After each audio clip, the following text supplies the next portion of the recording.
opposition. Time for question period. I recognize the Leader of His Majesty's Loyal Opposition. Thank you, Speaker. My question is for the Premier. Speaker, it's the holiday season, and now we've got the grift that keeps on giving. Yesterday, the OPP confirmed that they are actively investigating Keel Digital Solutions, the company that the Minister of Labour admitted that he personally hand-picked to receive skills development funds despite their low-scoring application. Let's not forget that this government is already under criminal investigation by the RCMP over the Greenbelt scandal. So why did the Minister of Labour ignore red flags from bureaucrats and tip the scales in favour of Keel Digital Solutions? Response, I recognize the Minister of Labour. Speaker, as the Minister of Colleges and Universities has said multiple times in this chamber, in 2023 a routine audit raised concerns about a service provider. Speaker, the process identified irregularities, and that led to a forensic audit, Speaker. And when the results of that audit was complete, within 24 hours, the matter was referred to the OPP. And out of respect for this process, Speaker, I should say I cannot and will not comment any further. I recognize the Leader of the Opposition. Speaker, how convenient. I asked why. Why did the Minister of Labour, despite red flag after red flag that were raised by the civil servants, we know, and that he admitted he handpicked this company, why did he continue to move forward with it? The why, I have to say, starts to become clear when you consider that the Minister of Labour was probably already booking his tickets for the suite on the Champs-Élysées, right? Jetting off to join the lobbyist who worked for Keel Digital Solutions, who's his bestie, off in Paris for their wedding, or sitting ringside with the CEO of Keel Digital Solutions. This is not coincidence, Speaker. This is a pattern, and it is repeated over and over and over again by this government. Has the Premier and his government had enough, or are they going to keep standing by this minister? Minister of Labour. Speaker, that's incorrect. At the time, Speaker, we didn't have the results of the forensic audit, Speaker. And when we did get the results, Speaker, as the Minister of Colleges and Universities has said multiple times within 24 hours, that was referred to the OPP, Speaker. And again, out of respect for that process, respect for that external process, I cannot and will not comment any further. Back to the Leader of the Opposition. The audit had started, Speaker. The civil servants had already ranked this proposal low. And yet somehow, some way, this Minister of Labour, dipped his hands in and pulled out that application and put it up at the top of the file. Regardless of where this investigation goes, it is time for the Conservatives to be held accountable to the people of Ontario. The Premier may not want to answer questions, but we are going to get some answers soon. In the midst of an absolute jobs disaster in this province that this government created, they are focused only on funneling money to their friends and their insiders. The grift has gone on long enough. The Premier can no longer ignore the calls to fire his Minister of Labour. When will the Premier fire this minister?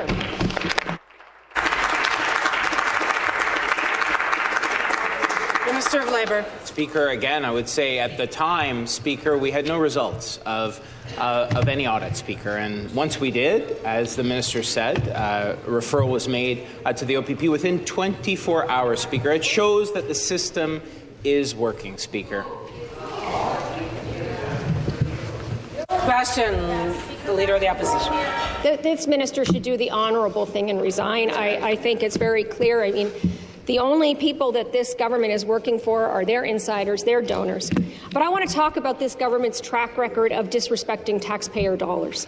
At every turn, the only people who ever seem to win from this government are Conservative insiders.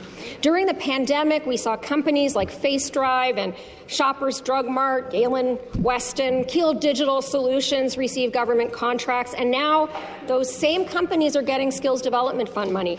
Why does the same cast of characters keep cashing in on this government's grift?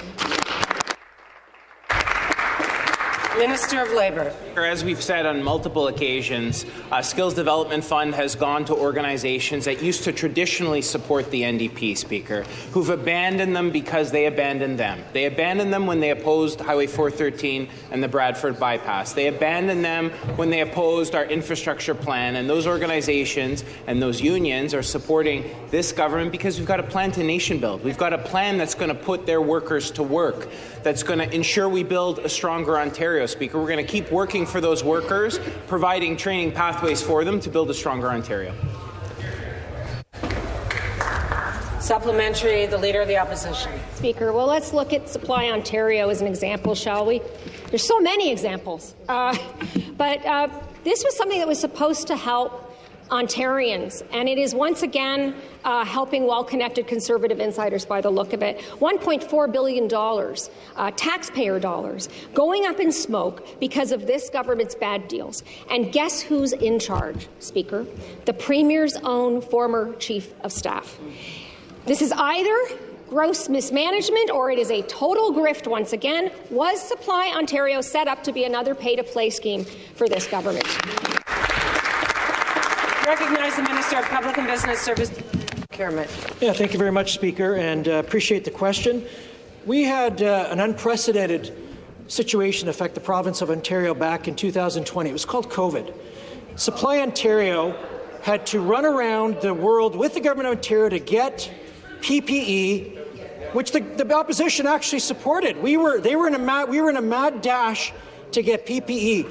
This government, with Premier Ford at the helm, said we are going to protect the people of Ontario. We actually not only did we protect the people of Ontario, we actually built a facility in Ontario to make our own PPP so we can keep the people of Ontario safe for generations forward. So we will make no apologies about keeping the people of Ontario safe.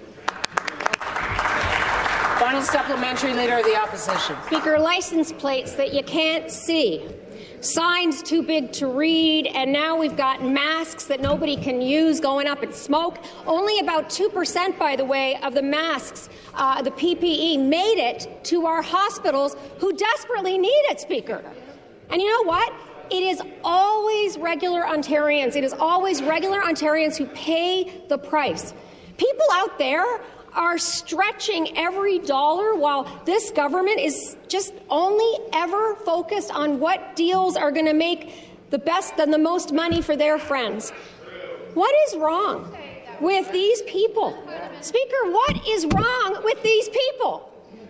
Is this just another stop on this Premier's gravy train? That has nothing to do with the first question. Move on. That has nothing to do with the first question. I recognize the Leader of the Third Party. Thank you. Sorry. Thank you very much, Speaker. Well, you know, my question is for the President of the Treasury Board, but yeah, sorry I'm a bit slow this morning. I visited the Fraser family dentist, who's less expensive than the Premier's family dentist. Had a little bit of work done, so I'm still a bit numb. But I'm really numb from this government and learning that the OPP anti-racket squad is now investigating Keel Digital Solutions. And it's a very serious situation. What's equally as serious is this government continued to send tens of millions of dollars to Keel Digital Solutions after it had been flagged for and was under a forensic audit, including $7 million in skills development funds. So, Speaker, to the President of the Treasury Board, how is it that a company that has been flagged for a forensic audit and is under a forensic audit continues to get tens of millions of dollars from this government? I recognize the President of the Treasury Board. Thank you, Speaker. Well, I can say that Treasury Board does important work every step of the way to oversee a robust internal auditing framework that protects taxpayer dollars and strengthens accountability across government. OIAD, Madam Speaker, is assessed every 5 years by the Institute of Internal Auditors, and it consistently receives top marks for its compliance with professional standards. Speaker, the great work of OIAD, because of the great work of OIAD, our government has received 8 consecutive, clean, unqualified, unaudited opinions, which the Liberals could not do when they were in government the last 2 years. So we're very proud proud of the work that OIE does. Routine audits reduce government risk, and in this case, where a forensic audit was triggered and identified irregularities, the ministry, within 24 hours of receiving the report, referred it to the Ontario Provincial Police. And Speaker, that is all we can say on the matter, as it has been referred to the OPP. Back to the Leader of the Third Party. The President of the Treasury Board just said when the audit was triggered, which is at the end of the internal audit. That's when the forensic audit was triggered. But she's not saying when that happened. It wasn't 24 hours after it was triggered. And the issue here is what should have happened was, guess what? We have a problem, Houston. Danger. Stop sending money. If you're doing business with this company, Keel Digital Solutions, pause.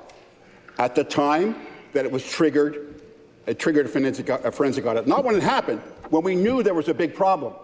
So my question is, was the President of the Treasury Board just simply looking the other way while tens of millions of dollars and $7 million in Skills Development Fund went to Keel Digital Solutions after they had been flagged for a forensic audit? I recognize the Minister of Colleges and Universities. Thank you, Speaker. I'm not too sure how the President of the Treasury Board could be any more clear to the interim leader of the third party. A routine audit raised concerns about an external service provider.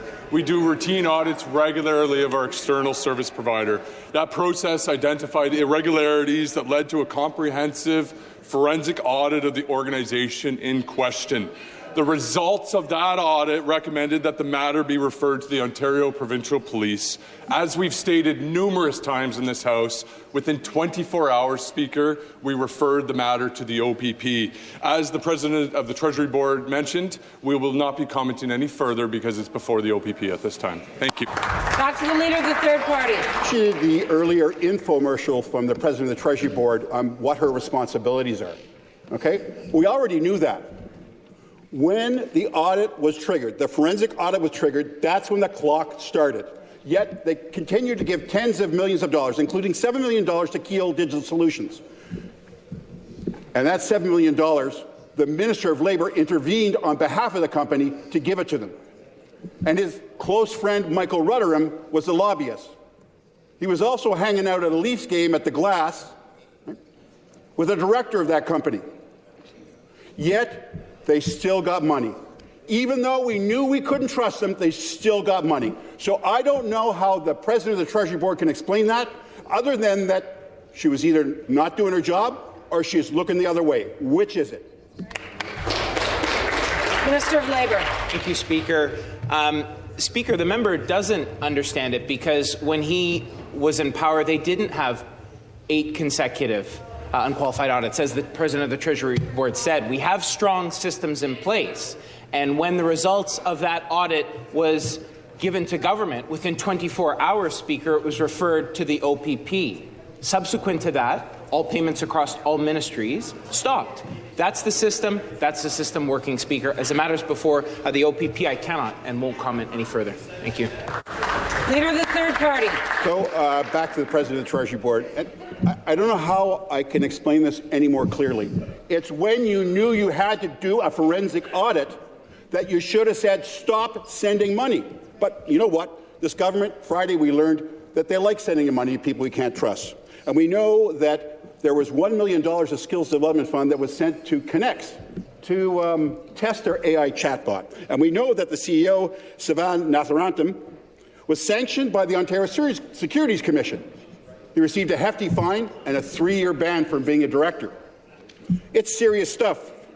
Yet, like Keel Digital Solutions, in the case of Keel Digital Solutions, the government sent him $1 million. So the President of the Treasury Board is like, who's watching the money? That's your job. Why is it that we're continuing to give millions of dollars to people who we know that we can't trust? Minister of Labour.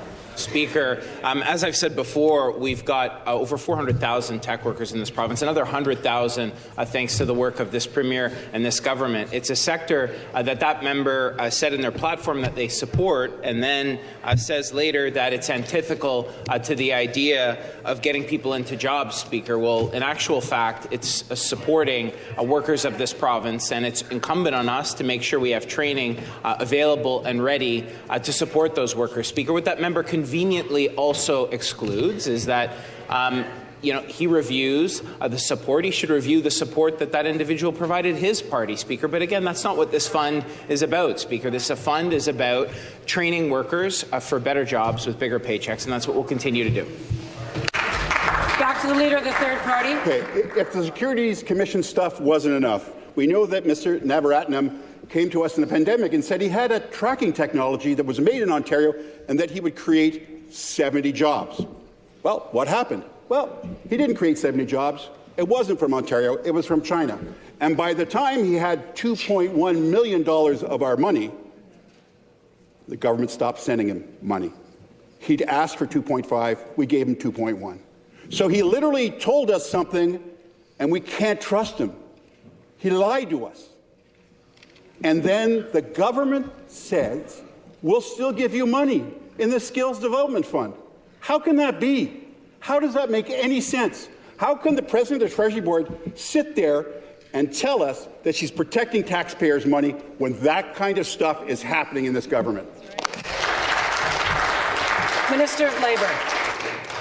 Speaker, when the system is in place and the system works, that protects taxpayers and protects taxpayer dollars, Speaker. As we've said on this fund, over the course of successive rounds, we've implemented full financial audits across all programs, Speaker, something that didn't exist under the previous government, Speaker. A risk assessment process, Speaker, monthly reporting, and the transfer payment agreement, which stipulates in it, Speaker, specific targets that, if they're not met, funding is withheld, including a 15% holdback for all SDF-supported funds, Speaker. These funds are changing lives, and they're helping train a next generation of workers. We've pointed to the union training halls all over Ontario, places that member refuses to visit or doesn't know where they are. I don't know one or the other, Speaker, but the bottom line is, for those workers, we're training them to build the new nuclear plants that he opposes, to build the highways he opposes, to build the hospitals that they don't vote for and oppose in our budget, and we'll keep training. Leader of the Third Party. Took the Ontario taxpayer for a $2.1 million ride, and these guys gave him another $1 million. There's no explaining that. There must be another reason. Maybe it's that Mr. Navaratnam is an avowed Conservative partisan, or like Keel Digital Solutions, like he and his colleagues gave tens of thousands of dollars in donations to the PC party. So this is just another example of how this government treats skills development funds, and God knows whatever other funds under this Treasury Board president, as its personal piggy bank to reward donors, insiders, influence peddlers, lobbyists, who's ever on the docket, but not the Ontario taxpayer. So, Speaker, through you, how does the President of the Treasury Board expect us to believe that in any way that she's protecting the Ontario taxpayer? Minister of Labour. Speaker, the fund is changing lives for workers who are getting a second chance, Speaker, thanks to the work of this government. We met one last week. We've met them on job sites, actually contributing to our economy, Speaker, building a stronger Ontario. It's providing opportunities for over 100,000 Ontarians to achieve employment who are underemployed or unemployed outright in 60 days or less, Speaker. I would challenge that member. He's failed in the last 3 months to give us one program under his 15 years that took 100,000 people off of unemployment or underemployed and got them a better job with a bigger paycheck. That's the work this Premier's government's doing to build a stronger Ontario. We cited all the projects that they oppose. New nuclear, Speaker, new hospitals, new highways, new roads, new bridges. When we took those projects to the people and let them vote on it, how many seats did they get in Brampton, where people are clogged in congestion? None, Speaker. We're going to keep building a stronger Ontario and supporting training pathways that are training a next generation of young apprentices. Question. I recognize the member for Thunder Bay Superior North. Thank you, Speaker. The Terrace Bay Mill produces some of the best pulp in the world, but sadly, after 2 years, the mill is still sitting idle. The people of Terrace Bay are feeling abandoned by this government. If the mill is not being heated, it's game over, and this important piece of forestry infrastructure will become worthless. Does the government intend to heat the mill this winter? I recognize the Minister of Natural Resources. Thank you very much, Madam Speaker, and thank you for an important question. I think it's very incumbent for us to know that a strong forestry industry means a strong Northern Ontario, and a strong Northern Ontario means a strong Ontario, Madam Speaker. So what I can say in regards to the question is we're currently evaluating all options when it comes to AV Terrace Bay. It's been tough for the community for many years, obviously, having this facility idled. And we're going to continue to work with the community. We're going to continue to work with stakeholders and make sure that we do the right thing by Northern Ontario. Back to the member for Thunder Bay, Superior North. Thank you. I didn't hear the answer to the question about heating. It's been bitterly cold in our region for over a week. Time is running out. Once the equipment freezes, cracks, and toxins are leaked everywhere, the community of Terrace Bay will not only lose the mill, they will be left with an environmental disaster. Your government gave $128 million in grants to the owners of the Terrace Bay Mill, with no strings attached. If the machinery in the mill is allowed to freeze, who will pay for the cleanup of the toxic mess left behind?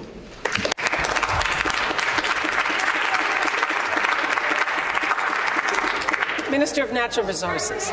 Well, thank you very much. And of course, we work with industry, and we work with the Ministry of Environment and the company in question, of course, to make sure that all environmental standards are followed.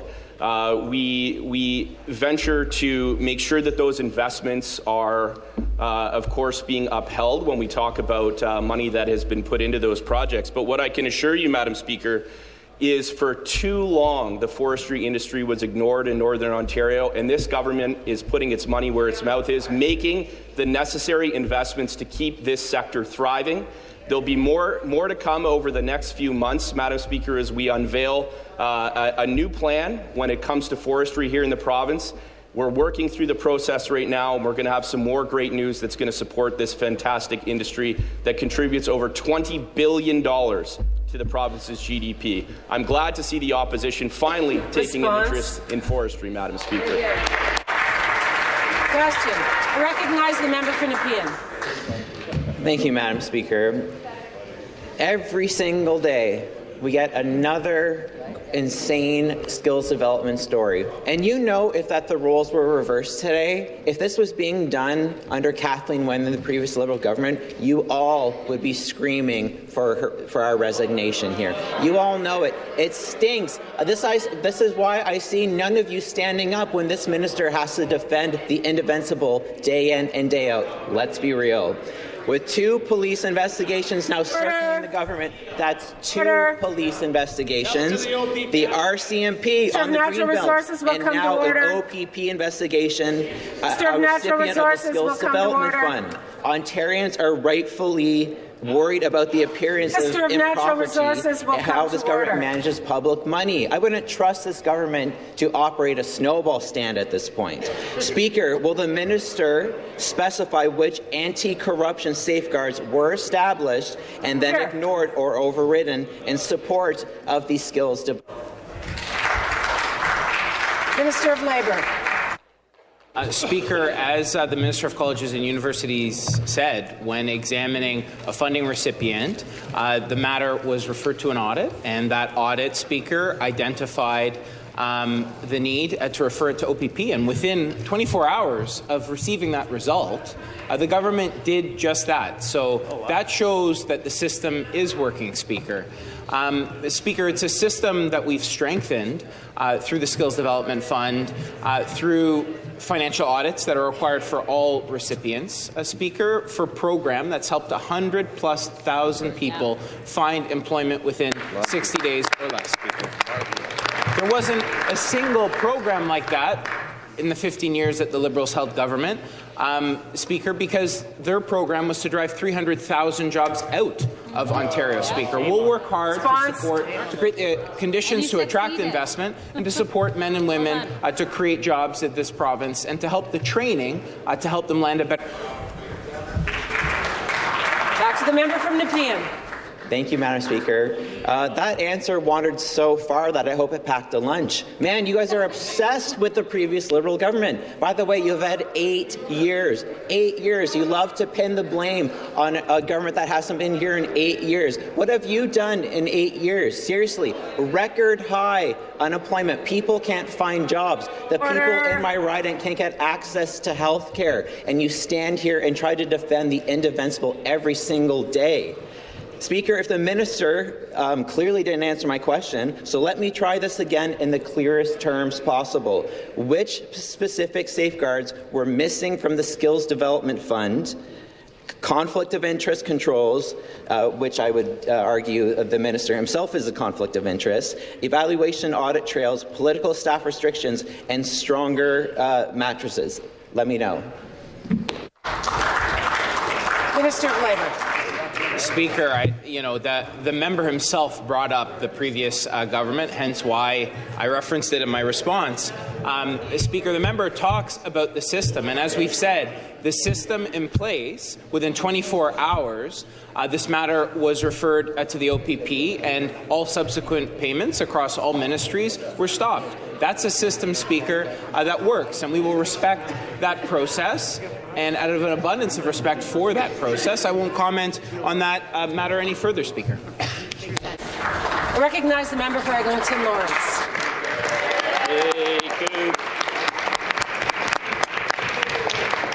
Thank you, Speaker. My question is for the Minister of Public and Business Service Delivery and Procurement. Speaker, Ontario's diverse industries, from manufacturing and agriculture to technology and construction, are vital to our province's prosperity. They drive innovation, create good-paying jobs, and keep our economy strong. With global supply chain challenges continuing to impact businesses, it is essential that we take steps to ensure these sectors remain competitive and resilient. That's why our government introduced the Buy Ontario Act to keep our procurement dollars right here at home. Speaker, can the minister explain how the Buy Ontario Act will support industries in Ontario and help them thrive in today's global economy? I recognize the Minister of Public and Business Service Delivery and Procurement. Very much, Madam Speaker, and thank you to the great member from Eglinton Lawrence for a very good question. Speaker, the Buy Ontario Act is about turning opportunity into action. By keeping procurement dollars right here in Ontario, we're giving local businesses the chance to compete and win. This isn't just about buying local. It's about buying a stronger supply chain and driving growth in every single corner of this province. With over $30 billion in annual public sector procurement and an historic $220 billion infrastructure plan, the Buy Ontario Act ensures those dollars fuel growth in Ontario industries, from steel and construction to agriculture, forestry, advanced manufacturing, and tech. By prioritizing Ontario-made goods and services, we're creating demand for local steel in bridges, Ontario lumber in schools, and Ontario-built vehicles in public fleets. This means more jobs for skilled trades, more contracts from manufacturers, and more innovation from our tech sector. Speaker, the Buy Ontario Act puts Ontario first, ensuring that our industries have the tools they need to lead, innovate, and grow. That's how we'll keep Ontario competitive. Question, the member for Eglinton Lawrence. Thank you, Speaker, and thank you to the Minister for his answer. Speaker, the Buy Ontario Act is a game changer for local businesses and workers. I can tell you my constituents are genuinely excited. Local business owners have reached out to share how much it means to see broader public sector procurement finally opening up to Ontario businesses like theirs. For years, they've wanted a fair shot at supplying goods and services to schools, hospitals, and other public institutions. Now, with this legislation, they feel their hard work and innovation will be recognized and rewarded right here at home.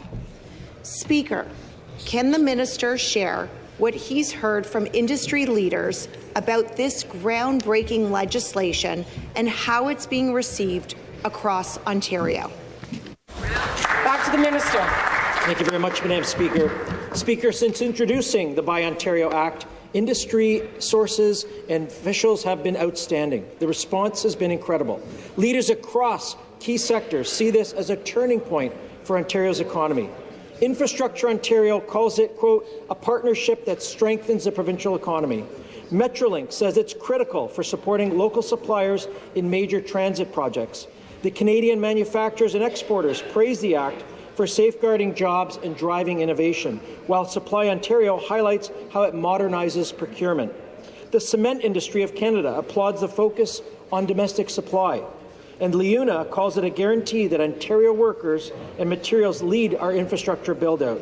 Speaker, this support shows that the Buy Ontario Act is more than policy. It's a united effort with industry to build a stronger, more resilient Ontario. I recognize the member for Parkdale High Park. Thank you, Speaker. Speaker, Christmas is right around the corner. And instead of filling stockings, tenants in my riding on Triller and Spencer Avenue are fighting to keep a roof over their heads. Their corporate landlords are hitting them with an 8% rental hike through the above guidelines increase. I mean, these are families, especially on Triller, who have lived with roaches, black mold, disrepair, and now Starlight, one of the worst corporate landlords, is charging them for what should be routine maintenance. To the Premier, will this Premier stop corporate landlords from abusing loopholes and bring back real rent control? Attorney General. Thank you, Madam Speaker. And you know, what the member opposite is asking for is that there be some level of controls. You know, Madam Speaker, so there actually is a process for that. The above guideline increases can go to the Landlord-Tenant Board, and they can be looked at to see if they're warranted or not. And both sides can have their opportunity to say their piece, and an independent adjudicator will make a decision, as opposed to a political decision, Madam Speaker. It's important that we've put so many resources into the Landlord-Tenant Board to double the number of adjudicators, change the back office system that was left barren by the previous government, Madam Speaker, and we're making sure that those tenants have the ability to be heard in a timely way, to be able to have their matters heard, to be able to have an independent adjudicator make a decision so that everybody can move forward in an orderly fashion. Thank you, Madam Speaker. Back to the member for Parkdale High Park. Thank you, Speaker. I think this minister's very comfortable answer about a landlord-tenant board that is broken is very rich, given that it is freezing outside, that there are 81,000 Ontarians struggling to live on our streets because they can't afford housing. And what tenants need most is stronger protections, but this government is giving them Bill 60, which makes it easier for landlords to evict people when they can't keep up with AGI after AGI. And we are seeing that impact right now in my riding with that 8% increase. Speaker, even Ontario's mayors have sounded the alarm last week, calling for emergency action to address homelessness. Will this Premier listen to them, reverse Bill 60 and bring back real rent control?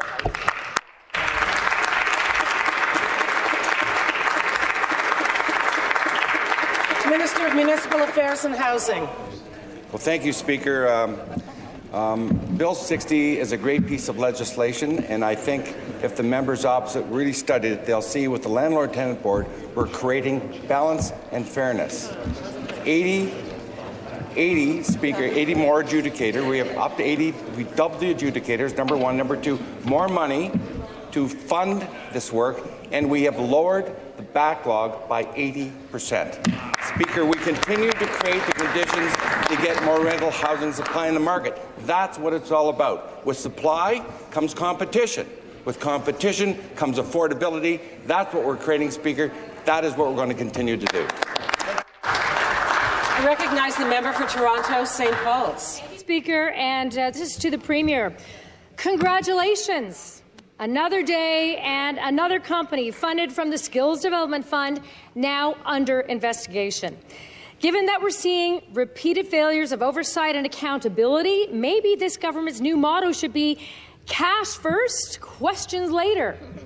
So tell us, when was the moment this government decided that handouts to companies they don't even trust themselves were more important than actually protecting taxpayer money? And why exactly should Ontarians trust them now? Minister of Labour. Speaker, I'll tell you when we decided during the pandemic, when folks were staying at home and we had to kickstart the economy, we launched a fund that would help people get to work, that would support employers, Speaker. We were the first province in Canada to go above and beyond our labour market transfer agreement to put dollars to support training, Speaker, rapid training, lifelong learning, that's supporting people accessing rapid training at any stage of their career. And the net result has been over 100,000 people employed, 100,000 people employed within 60 days or less, Speaker. That's what the Auditor General said when assessing this program. We have important external bodies that assess it, like the Auditor General. We welcomed that assessment. We implemented her recommendations, and we've continued to improve the program after every round, Speaker. They had no jobs plan, Speaker, and they have no jobs plan. They come in this place without a single public policy idea that are actually going to help people get jobs, Speaker. On this side of the House, we're focused to nation build. We're focused to create conditions to attract foreign direct investment, Speaker, and it's helping to create the conditions for jobs. Back to the member for Toronto St. Paul's. Speaker, this isn't about our jobs plan right now. This is about a jobs plan that's gone sideways. So again, to the Premier, when we're talking about ethics and accountability, this is the problem here. The Premier himself wrote to his ministers back in 2018, demanding that they hold themselves to the highest Natural Resources will come to order, both on and off the job. And he vowed that he would personally hold them accountable. So given that the Skills Development Fund scandal reveals a breakdown, Minister of Natural Resources massive, will come to order. Even basic oversight failed. When, then, will, again, the Premier stop talking about ethics, stop talking about it, and start doing something real and fire this Labour Minister? Minister of Labour. She's not talking about a jobs plan because she doesn't have one, Speaker. They don't have one. They drove 300,000 jobs out of this province, and we've brought in place a fund that helps people with better training. Member refuses to actually go out and visit union training halls. Yep. Perhaps it's because they wouldn't be welcome. They wouldn't be welcome, Speaker, in those training halls because they oppose the very men and women there who are getting training. The underrepresented groups whose barriers we're breaking down to help find them meaningful employment, because we're nation building, building Highway 413, building the Bradford Bypass, actually building schools in places where they previously shut them down, Speaker, unlocking the potential of the critical minerals in the Ring of Fire, Speaker, supporting training in every corner of this province, Speaker, and I encourage them over the holiday to get out of the GTHA, visit corners of the province like local ironworkers, where we're supporting them with accessing a better training, Speaker, or Speaker, the labourers in Thunder Bay who were supporting breaking down barriers for Indigenous youth, Speaker. We're going to keep doing that to build a stronger Ontario, Speaker. They don't have a jobs plan. They've not brought one public policy idea. Question. I recognize the member for Kitchener Centre. Speaker, my question is for the Premier. You know, if I were sick, I would want the care of experts as soon as possible. But right now, our planet is on life support, and its condition is worsening every day. Symptoms include more intense and frequent fires, floods, ice storms, tornadoes, drought, and extreme heat. 40 years ago, Canada saw 19 dangerous weather events in one decade. This past decade, 133. But this government can't even say the words climate change. In fact, they passed legislation on forest fires and emergency preparedness without even mentioning the words climate change, the very cause. Speaker, tackling the crisis takes courage, honesty, and commitment. We have to work together to protect clean air, our water, and our communities from dangerous weather. So through you to the Premier, does he believe in climate change, and can he say the words in this House? Minister of Environment. Thank you, Madam Speaker, and I thank the member for the question. When it comes to fighting climate change, our Ontario government, under the leadership of Premier Ford, leads Canada. Our track record on the reduction of greenhouse gas emissions is higher than all other provinces combined. 2/3 of the reduction in greenhouse gas emissions over the last several years are due to the results achieved by Ontario, with investments in clean nuclear energy, $10.9 billion, green steel, $500 million, and $70 billion in public transit. Transformational investments that will continue to lead the fight against climate change. Thank you, Madam Speaker.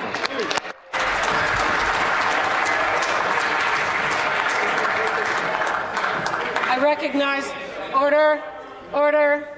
I recognize the member for Kitchener Centre. So this is a fantasy land. The Premier did not get up. The Premier did not say he believes in climate change. The Premier did not say the words climate change. Indeed, in the next 10 years, emissions are set to rise 400% on our grid. So that is not, in fact, the case, what I hear today, because we are ramping up fossil gas plants, operating them 24 hours a day, spewing toxic chemicals into the air that we breathe. We see worsening wildfires that cause spikes in trips to emergency rooms. We see increase in rates of asthma and respiratory illnesses. In fact, last summer, Toronto had the worst air quality in the world. And this Premier can't say the words climate change. I'm here today because this government jeopardizes the very air that we breathe, the air that I breathe, that we all breathe, that our kids breathe. Soon we won't be able to go out and play in the summertime.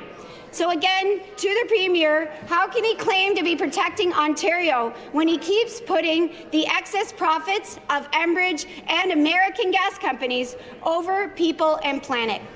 Back to the Minister of the Environment, Conservation and Parks. Madam Speaker, there are so many ways that we work together to protect our shared environment. It is a precious gift that we must preserve and protect for this generation and for generations to come. And that's why we are so proud of the investments we're making in tackling climate change. But when it comes to a balanced policy, it also means that natural gas, for example, is our insurance policy when it comes to energy supply.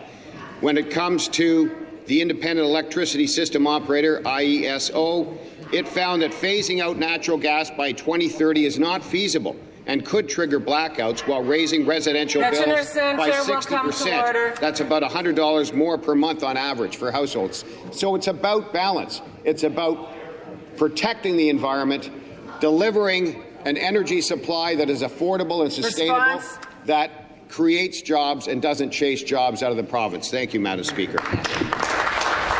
Recognize the member for Bruce Grey, Owen Sound. Thank you, Speaker. My question is for the Minister of Rural Affairs. They support rural communities are the backbone of Ontario. They support our food supply, drive local manufacturing, and contribute to Ontario's economic and social fabric. But, Speaker, global uncertainty is certainly creating real challenges for rural Ontario. Rising costs, market instability, and the impact of U.S. tariffs are putting pressure on our local employees, threatening jobs and making life more expensive for families. Despite these challenges, our government has stood firmly with rural Ontario, helping communities grow, support local projects, and strengthening the services people rely on. Speaker, can the minister share what she is doing to protect our small towns during these uncertain times and ensure rural Ontario continues to grow, thrive, and stay strong? I recognize the Minister of Rural Affairs. Thank you very much, Speaker. It's a pleasure to take this question from the member from Bruce Grey, Owen Sound. He's a tremendous advocate for rural Ontario, as is our government, because we're standing firmly with rural communities and small town speakers, especially in the face of global uncertainty and Trump's tariffs. That's why we doubled the Rural Ontario Development Program to $20 million over 2 years, giving communities the support that they were asking for and, quite frankly, they need to grow their local economies and attract new jobs and diversify their economies as well. The ROD program helps small towns and rural communities invest in projects to improve community spaces, support small businesses, revitalize main streets, and strengthen local infrastructure. And we are partnering with a whole-of-government approach to make this happen. I was incredibly proud to partner with the Ministry of Finance to announce $600 million to our rural municipality through the Ontario Municipal Partnership Fund. This is good news, and we're going to... Back to the member for Bruce Grey, Owen Sound. Thank you, Speaker, and thank you to the Minister for the update. Rural Ontario is built by hard-working families and businesses who keep our province moving. These communities are resilient, but global uncertainty and U.S. tariffs are putting pressure on local employers and threatening rural jobs. And, Speaker, while our government has been stepping up with real investments and real support, rural communities still remember what it was like under the previous Liberal government, propped up by the NDP, when rural priorities were ignored and towns were left without the tools to grow. Rural communities deserve a government that stands for them and backs them with actions, not words. Speaker, can the minister share how our government is helping rural communities stay strong and protect local jobs and opportunities in the face of global uncertainty? Minister of Rural Affairs. Thank you very much. You know, rural Ontario is resilient, but our communities deserve programs that help them grow even stronger in uncertain times. And that's exactly what the Rural Ontario Development Program delivers. Since 2019, Speaker, our investments have supported 473 rural economic development projects, generating $122 million in new economic activity. That's a return of over $4 for every single dollar invested.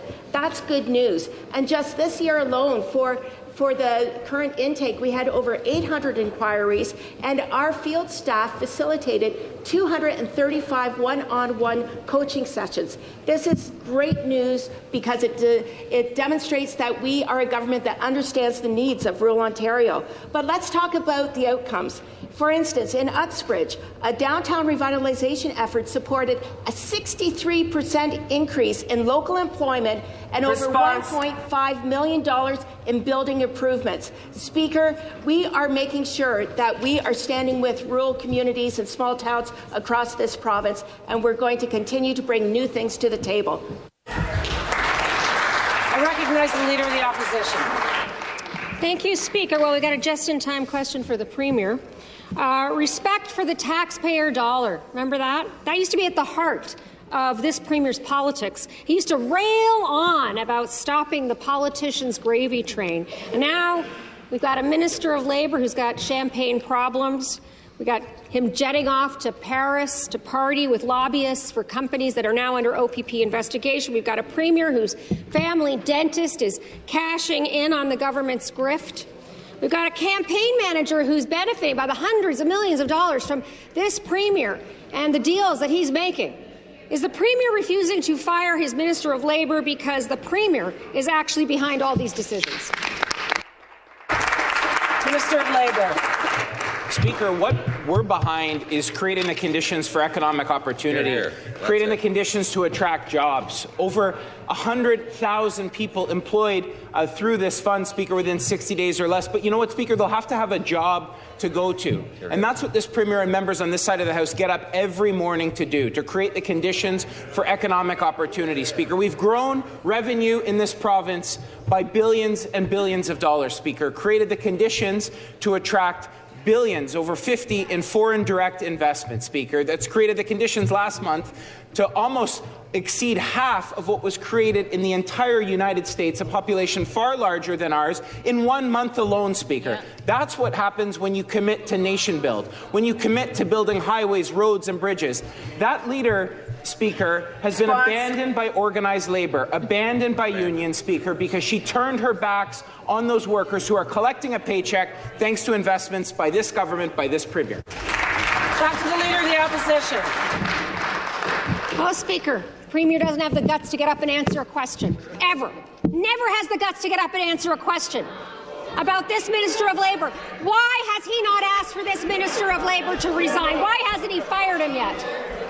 The Speaker, the people of Ontario are looking at what is going on with this government, with the Skills Development Fund and the Premier's party with the taxpayer dollars, and they are disgusted. They are disgusted, and I hear it every day, everywhere I go. People are tired of watching this government have a party with their taxpayer dollars where they are trying to make every dollar stretch. What is wrong with you? Why will you not do the right thing? This Speaker. mess, this grift has got to end. Through the Speaker. When are we going to get a government that actually wants to help the people and not just the people who help them? What is it going to take for this Premier to get up and answer a question and fire this minister?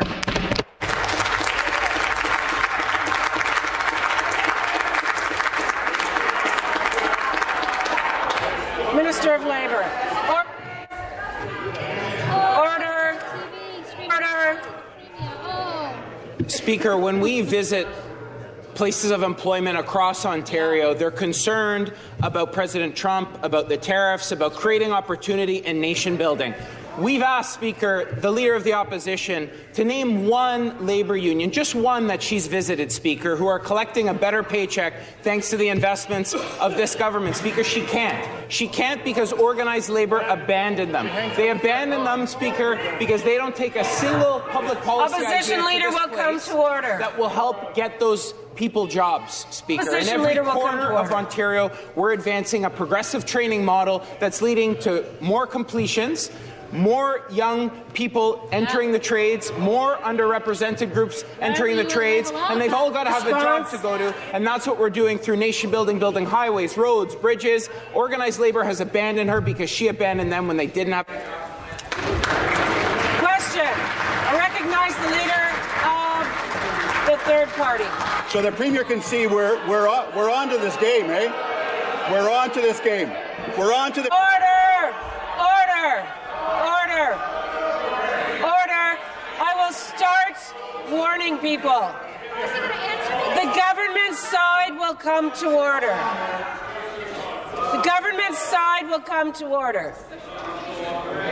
Order! Order!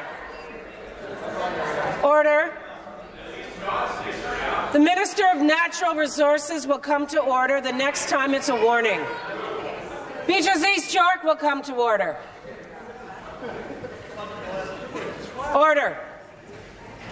I recognize the Leader of the third party. Very much, Speaker. And as the Premier can see, we're on to his game, right?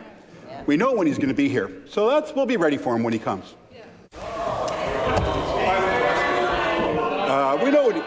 We know. We all know. Order. Order. Thanks for coming in.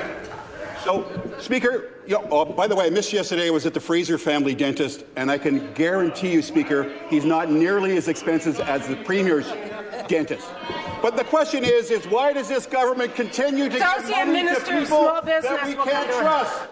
Connects, Keel Digital Solutions, a forensic audit, Connects, a company that literally told us they were going to create 70 jobs and took $2.1 million and the Minister of Economic Development for a ride, and we still gave him $1 million.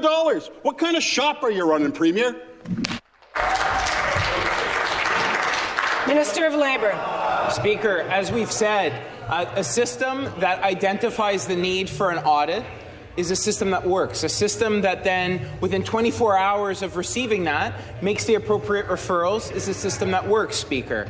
We have a skills fund that never existed under the previous government, Speaker. A skills fund that, through every successive round, has incorporated additional measures to link it to the employment management system, Speaker, that tracks long-term job outcomes, that requires a financial audit of all recipients, Speaker, and a fund that's helped 100,000 people find employment within 60 days or less, Speaker. There is not a single fund that existed in the 15 years the previous government was in office that helped connect 100,000 underemployed or unemployed people to jobs within 60 days, Speaker. That's the commitment of this Premier and this government to build a stronger Ontario, Speaker. They don't have a jobs plan. They don't have a plan for the workers of Ontario. That's why workers...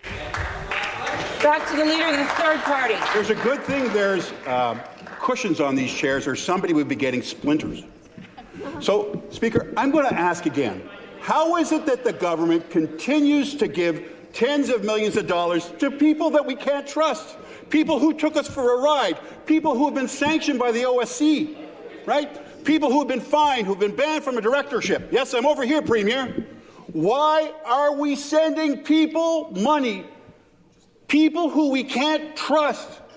Why are we doing that? Is it because they're a donor, they're a friend, they're an insider, they're an influence peddler, there's a lobbyist? Why is it we're giving money to people that we can't trust? It's clear that's what this government's doing. Explain to us how that can happen. Minister of Labour. Speaker, when he says we can't trust folks, he's referring to unions. He's referring to unions of this province, Speaker. He's referring to nonprofits. Nonprofits who receive training through this fund, Speaker, that's helping connect 100,000 people to employment Ajax will come to 60 order. days or less, Speaker. That's what this fund is doing, supporting people, Speaker. But you have to have a plan to actually create the jobs in the first place. A low-tax environment, Speaker, an opportunity to attract manufacturing jobs after they drove out 300,000 of those good-paying jobs. An actual plan to build. You have to take bold action to build new highways, to build new public transit, to unlock the incredible potential of the Ring of Fire, to actually build energy. They wanted to hand pink slips. They wanted to hand pink slips, but it's not surprising they don't support building trades because they wanted to hand pink slips to all their workers. Yeah. We're creating new small modular reactors, building new nuclear plants to build a stronger Ontario, and the men and women who get up every day to build a stronger Ontario see opportunity with this Premier's Build agenda and this government's plan to build a stronger. Question. I recognize the member for Oakville, North Burlington. Thank you, Speaker. My question is for the Minister of Transportation. As Ontario's population grows, we must continue making vital investments in critical infrastructure. Unfortunately, the opposition want to make life harder for drivers in Ontario. Take the Gardiner Expressway, for example. NDP and Liberal politicians have called for the Gardiner to be torn down. Speaker, over 140,000 drivers rely on the Gardiner each day, including commuters from my own community of Oakville, North Burlington. They deserve common-sense solutions that make their lives easier. Speaker, can the minister please outline what steps our government has taken to get this project over the finish line? I recognize the member for Hastings, Lennox and Addington. Thank you very much, Speaker, and thank you to the member from Oakville, North Burlington, for the question. Speaker, just imagine how long this project would have taken under the previous Liberal government. In fact, maybe some can help my memory, but I don't recall a project that the Liberals completed ahead of schedule. It's thanks to this Premier's leadership and our government, and working in partnership with the City of Toronto, right, we invested $73 million to speed up construction and enable that work on a 24/7 basis. And as a result, Speaker, as a result of this approach, we cut the project timeline in half. Right? From 3 years to only a year and a half. Speaker, our plan is working.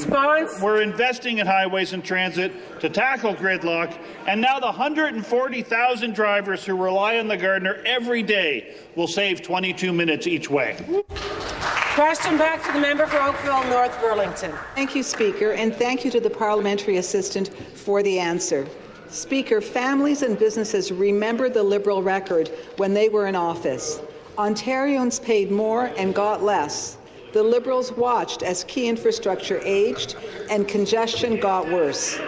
Our government is taking an altogether different approach. Thanks to our investments in roads and highways, we're creating jobs and helping people get where they need to go faster. Speaker, can the parliamentary assistant please share how our investments in major projects like the Gardiner are helping protect Ontario and make life easier for families? Response, I recognize the member for Hastings, Lennox and Addington. Thank you very much, Speaker. And again, thank you for the question. To protect our economy, we need a strong transportation network. To make life easier for families, we need a strong transportation network. And to improve road safety, we need a strong transportation network.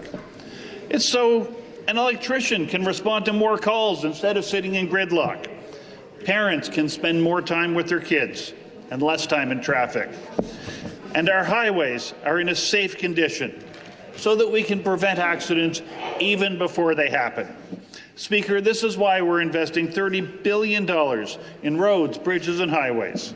For too long, under the previous government, these projects were delayed, they were cancelled, the roads were left to crumble. This costs drivers time and costs our economy billions in lost revenue. And Speaker, we're building for families, for businesses, for workers, and for our future. Thank you, Speaker. Question. I recognize the member for London North Centre. Speaker, my question is to the Premier.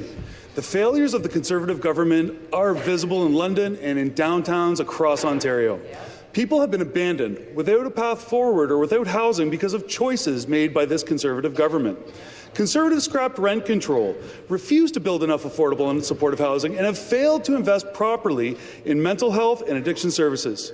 Meanwhile, businesses are forced to shoulder the consequences of provincial inaction, and families are afraid to go downtown because there's heartbreaking tragedy on our streets every day. Nobody wants to hear this government crow about all of the things they've done. Clearly, they're not doing enough. Look at the encampments the government has created. It's an emergency. Ontario's big city mayors are calling for urgent action. Will the Premier open his eyes, declare a state of emergency, and provide the resources municipalities need to house people and restore stability to our downtowns? I recognize the Minister of Municipal Affairs and Housing. Well, thank you, Speaker. $1.7 billion has been invested with our municipal partners through the service manager model. We're getting it done. Speaker, 700,000 for homelessness prevention, up 40% since 2023. These are the facts, Speaker. We continue to work closely with our municipal partners, but I listen to the members opposite their plan. You know what it would be? $150 billion, and they would get in the housing business. How do you think that would work, Speaker? They have to spend another $200 billion to do infrastructure. You can't afford the NDP. The bottom line, Speaker, is this plan is going to work. Why? Because we invest with our municipal partners. We don't fight against them. It's working, Madam Speaker. We're going to continue to do it.